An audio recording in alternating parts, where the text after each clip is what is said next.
Hello everyone, welcome to ANR studios. SLBC tunnel ప్రమాదం ఇది ఓ project గురించి మాత్రమే కాదు, ఇది ఓ పోరాటం, కొన్ని ఆశలు, మరికొన్ని కలలు కలిసిన కథనం. కానీ విషాదాంతమైపోయింది. ఫిబ్రవరి 22వ తేదీ ఉదయం 8:30 ఊహించని విధంగా ఎస్ఎల్బిసి టనల్లో ప్రమాదం జరిగింది. టనల్ పైకప్పు కూలిపోయింది. ఆ సమయంలో లోపల పనిచేస్తున్న 8 మంది కార్మికులు చిక్కుకుపోయారు.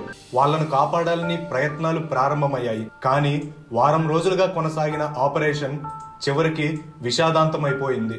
జిపిఆర్ టెక్నాలజీ వాడి టన్నల్ స్కాన్ చేయగా మట్టిలో 5 ప్రాంతాల్లో అనుమానాస్పదంగా కనిపించాయి. అవి మృతదేహాలేనని అధికారులు భావిస్తున్నారు. ఈ ఎస్ఎల్బిసి ప్రాజెక్టు 42 ఏళ్ల కథ. ఈ ప్రాజెక్ట్ మొదలైనది 1978లో. అప్పటి సీఎం మర్రి చెన్నారెడ్డి ఒక కమిటీని ఏర్పాటు చేస్తే ఆ కమిటీ టనల్ ద్వారానే నీటిని తరలించాలని సూచించింది. 1980లో అంజయ్య శంకుస్థాపన చేయగా 2005లో వైఎస్ రాజశేఖర్ రెడ్డి పూర్తి స్థాయిలో పనులు ప్రారంభించారు. 2010లోనే పూర్తవ్వాల్సిన పనులు ఇప్పటికీ కొనసాగుతూనే ఉన్నాయి.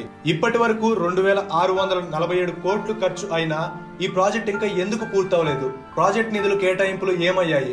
ఎస్ఎల్బిసి టనల్ ఎందుకు అంత కీలకం? నల్లమల్ల అటవీ ప్రాంతం గుండా నీటిని తరలించేందుకు ఓపెన్ కాలువ తవ్వటం కుదరదు. అందుకే టనల్ ప్రాజెక్టు ఏర్పాటైంది. కానీ రక్షణ ఛాంబర్లు, సరైన భద్రతా ఏర్పాట్లు లేవు.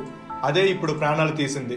ఈ ప్రమాదం తర్వాత మృతుల కుటుంబాలకు న్యాయం జరగాలని, అలాగే ఎస్ఎల్బిసి టనల్ పనులు వేగంగా పూర్తి చేయాలని ప్రజలు డిమాండ్ చేస్తున్నారు. ఈ ప్రమాదం మళ్లీ జరగకూడదంటే అధికారులు, ప్రభుత్వాలు ఇకనైనా మేలుకోవాలి. దీని మీద మీ అభిప్రాయం ఏంటో కామెంట్ సెక్షన్ లో మెన్షన్ చేయండి. అలాగే ఈ వీడియోని మీ ఫ్రెండ్స్ అండ్ ఫ్యామిలీ మెంబర్స్ కి షేర్ చేయండి.